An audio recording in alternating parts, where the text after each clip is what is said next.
Don't leave me. Please stay. The harder you try, the more you fail. The faster you move, the further behind you fall. And the more desperately you avoid failure, the more certain you are to produce exactly nothing. If those 3 sentences made you want to argue back, good. That resistance is precisely where this video needs to begin. Because the assumptions you are arguing from right now about effort, about speed, about what it means to succeed, are the specific assumptions that have been quietly, systematically, working against you this entire time. Alan Watts spent his life studying the deepest paradoxes of human existence, not as intellectual exercises, as precise, practical descriptions of the pattern underlying every exhausted person, every burnt-out achiever, every person who has worked harder than almost anyone around them and arrived somewhere that feels nothing like what all that work was supposed to produce. He said, "We live in a world of paradox where everything contains its opposite." He was talking about these 3 specifically. By the time this ends, you will have a completely different relationship to time, to effort, to failure, and to the specific urgency that has been driving you, not toward what you want, but steadily away from it. And you will have a precise, immediately usable practice for each one. Not inspiration, not philosophy dressed as motivation. Something you can actually do differently starting tomorrow morning. But first, I need to tell you something about where I learned this. Because theory is comfortable.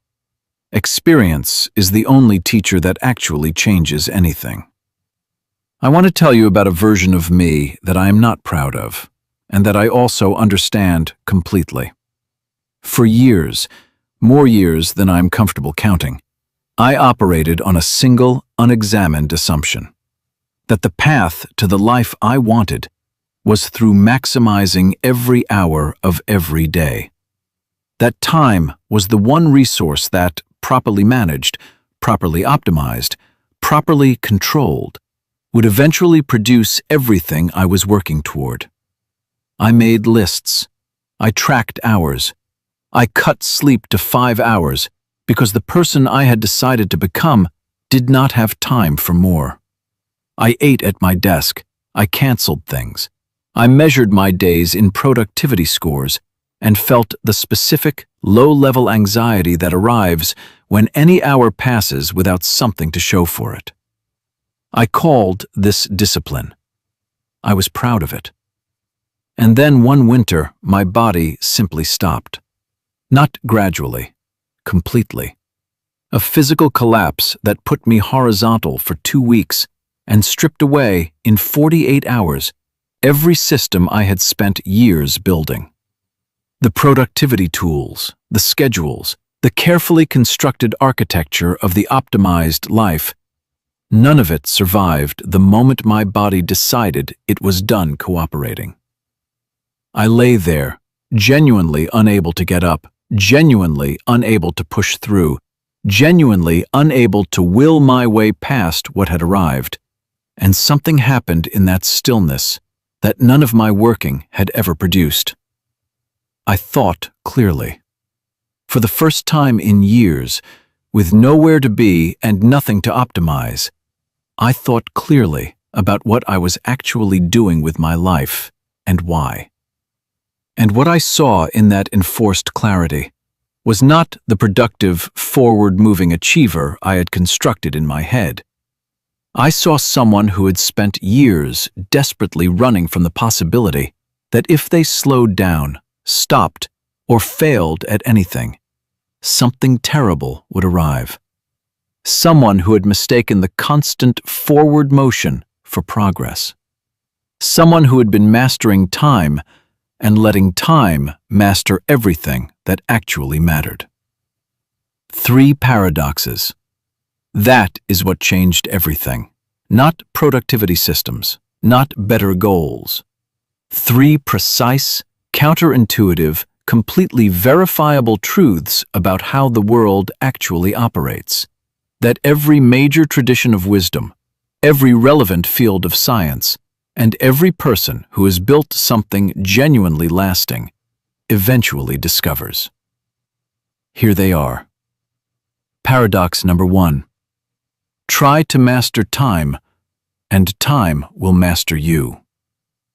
Lao Tzu, who founded the philosophy of Taoism 25 centuries ago, and whose central insights have been validated by everything neuroscience has produced in the last 50 years, wrote this in the Tao Te Ching.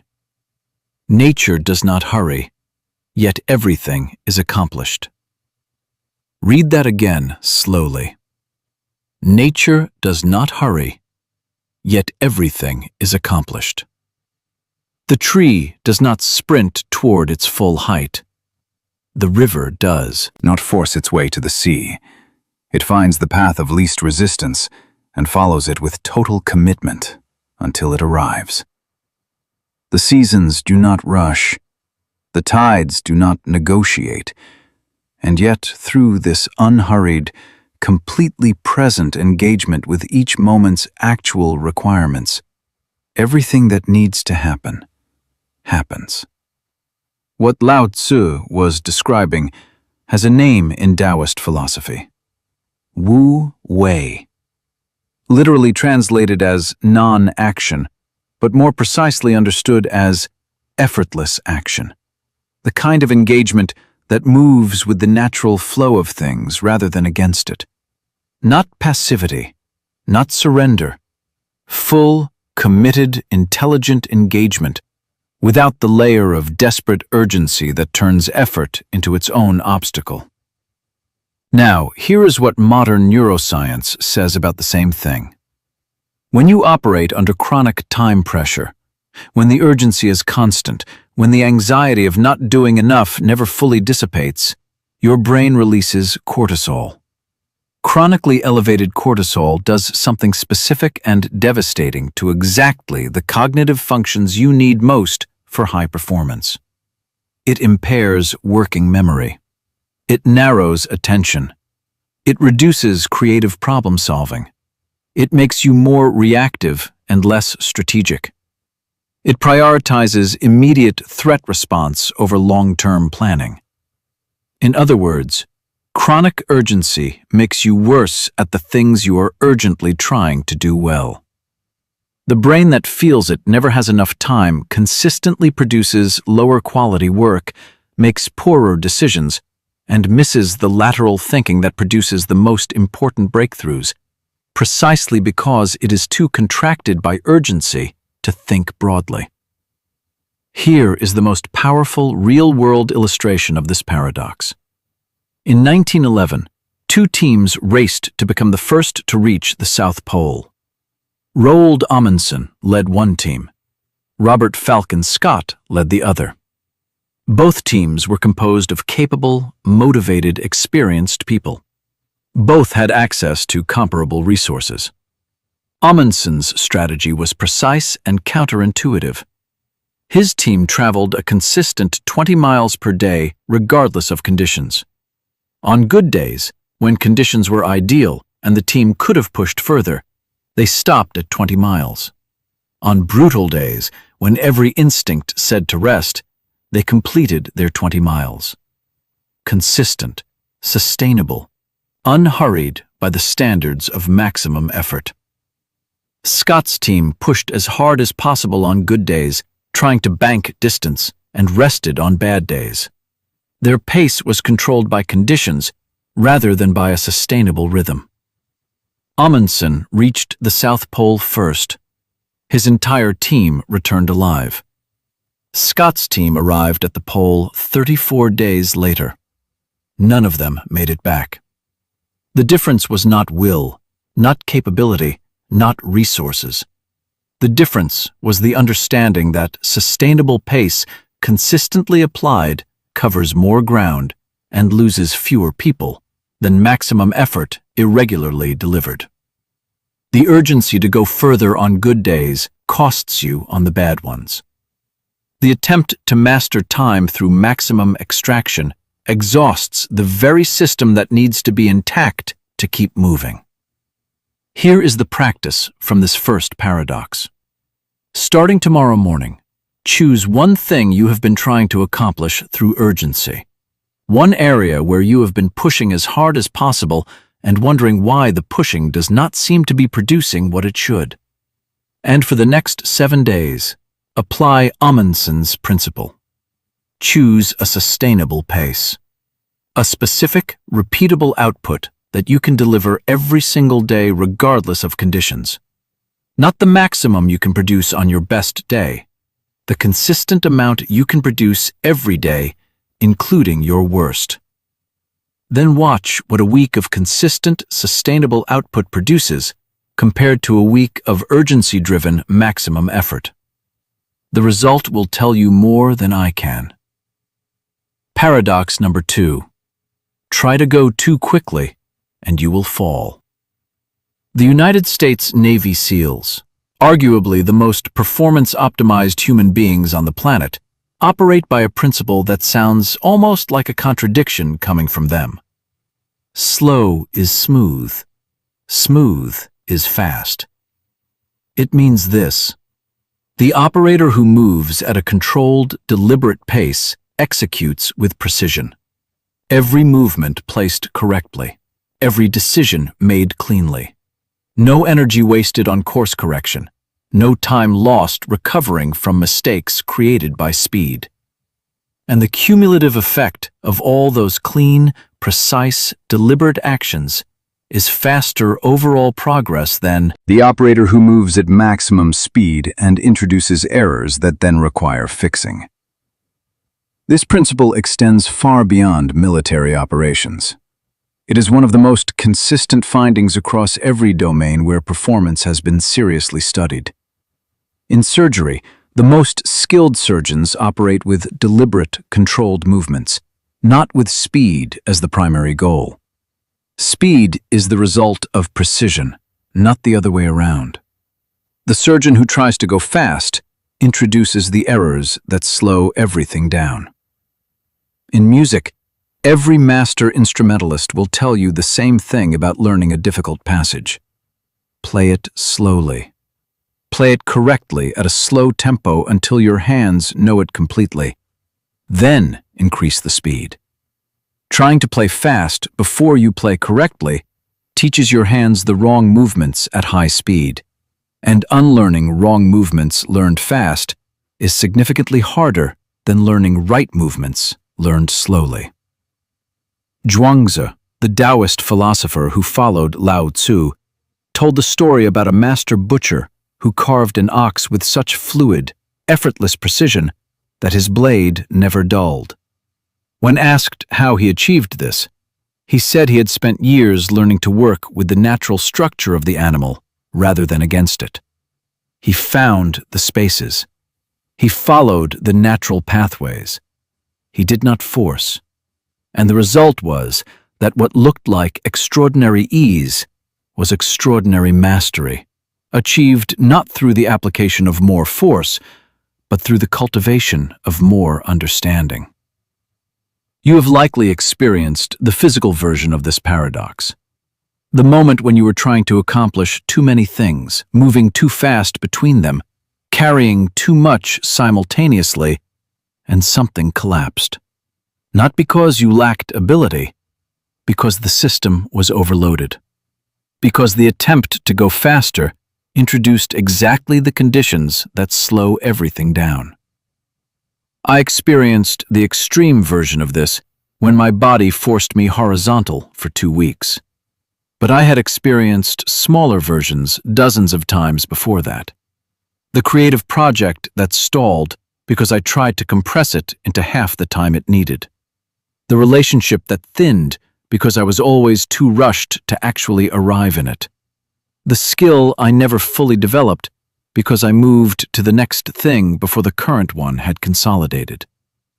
Speed steals depth, and depth is the only thing that produces lasting output.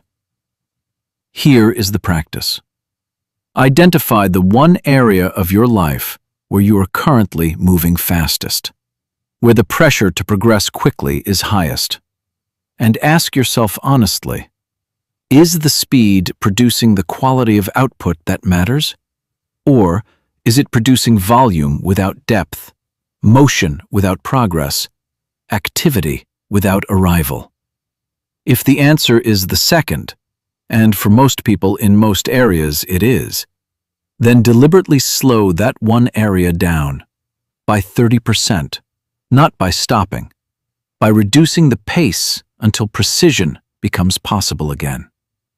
Then watch what happens to the quality of what emerges. Paradox number 3. Try to win without failing, and you will never start. This is the paradox that destroys the most potential, because it is the most invisible, because it disguises itself as good judgment, as careful planning, as the responsible decision to wait until conditions are right and preparation is complete before committing to anything real. And it produces, with devastating consistency, exactly nothing.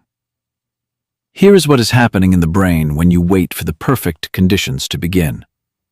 The amygdala, the part of the brain responsible for threat detection, processes the possibility of failure as a threat, not metaphorically, biologically. The prospect of trying something and failing activates the same neural circuitry as the prospect of physical danger. And the brain's response to threat is to generate the avoidance behavior that removes the threat. In other words, the more you focus on avoiding failure, the more your brain generates the state that makes avoiding starting feel like the safe and rational choice. The perfectionist who waits for the perfect conditions is not being strategic. They are experiencing a highly sophisticated, deeply compelling biological response to perceived threat and calling it planning.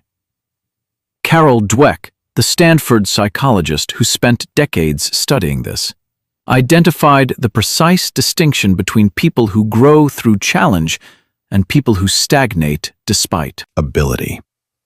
The people who grow do not have fewer failures. They have a different relationship to failure.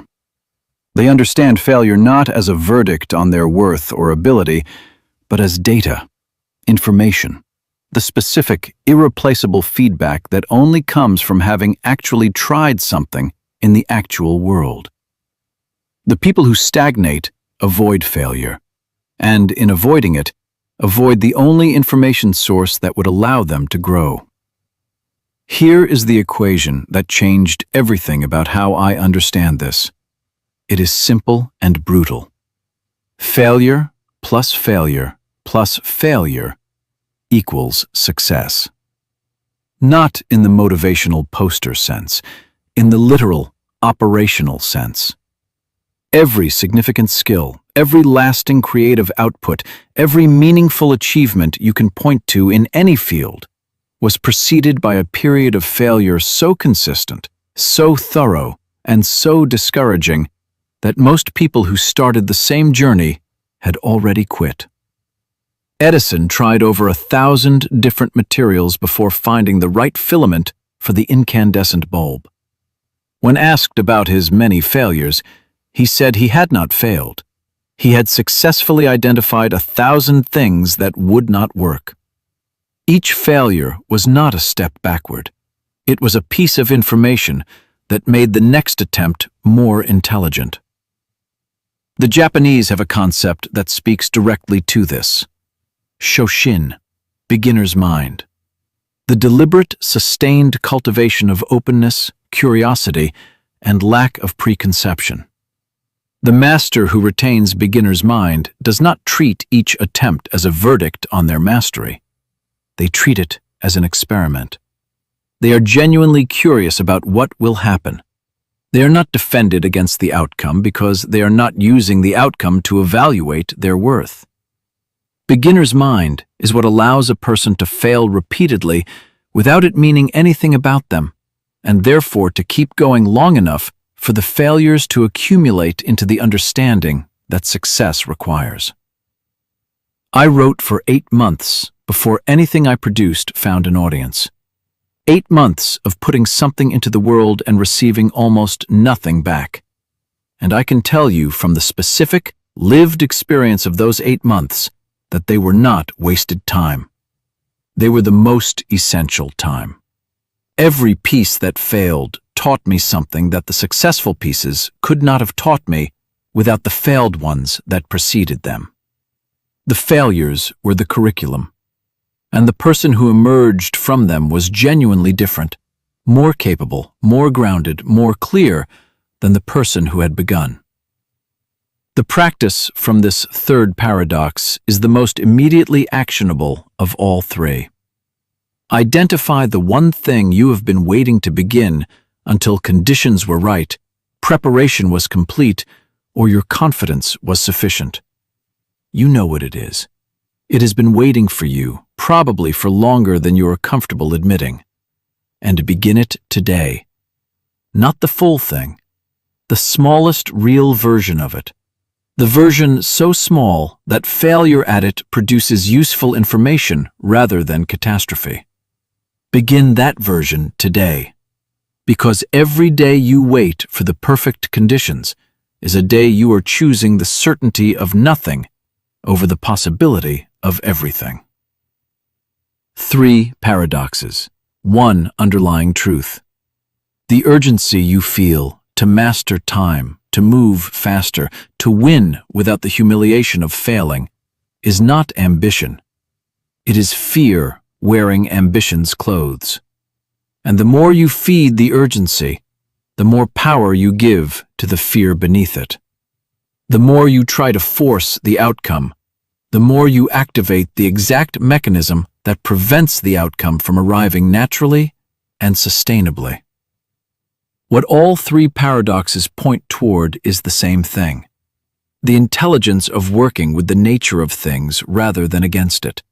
Not passivity, not giving up. The specific, sophisticated, counterintuitively powerful practice of sustainable pace, deliberate action, and genuine engagement with failure as teacher rather than as enemy. Alan Watts called this the backwards law. The idea that the more you pursue something, the more you push it away. That the more you try to hold the moment, the faster it dissolves. That the more you try to control the outcome, the more the outcome eludes control. Not because the universe is cruel, because forcing produces resistance, and resistance slows everything down. Here is what I want you to take from this video. 3 practices, 1 for each paradox. For time, choose 1. Sustainable daily commitment in the area that matters most to you. Not your maximum, your sustainable. And keep it regardless of conditions, not more on good days, not less on hard ones. Amundsen's 20 miles, delivered every day. That consistency, over time, covers more ground than any amount of urgency. For speed, slow the one area of your life where you are moving fastest by 30%. Not to stop, to allow precision to return. To give depth the space it requires. And watch what the quality of your output does when it is no longer sacrificed to speed. For failure, begin the thing you have been waiting to start, today, the smallest real version, with the explicit understanding that you will fail at it, that the failure is not evidence of inadequacy, but information about the next step, that the only way to learn what you need to know is to be genuinely in the attempt rather than safely in the preparation. The world does not reward the person who tried hardest. It rewards the person who kept going longest. And keeping going longest requires exactly what all 3 paradoxes are pointing toward. Not more effort, sustainable effort. Not speed, precision. Not the avoidance of failure, the intelligent use of it. You have everything you need to begin. Comment below with the paradox that hit you hardest, the one that describes exactly where you are right now. One word or one number. I read every single one.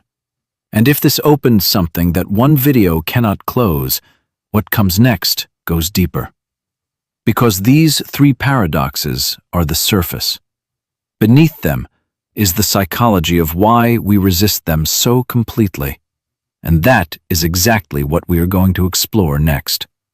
If you want me to make that video, let me know in the comments section below. Like this video and subscribe to the channel so you don't miss out on that.